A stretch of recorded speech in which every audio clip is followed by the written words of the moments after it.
Đây là những quả đồi. Ừ. Bây giờ trồng cà phê hết rồi. Ừ. Xung quanh 4 biển, 4 bể. Này.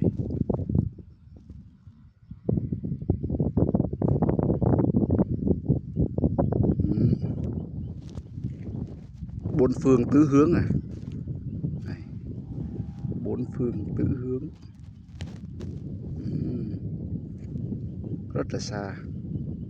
Xa xăm. Đó, đây. Mấy chỗ này đó, cà phê hết. Cà phê, cà pháo, cà pháo.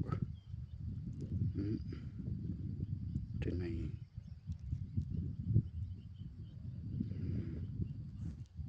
Đây. Zoom nhân 10 này. Cách 500 mét. Đó.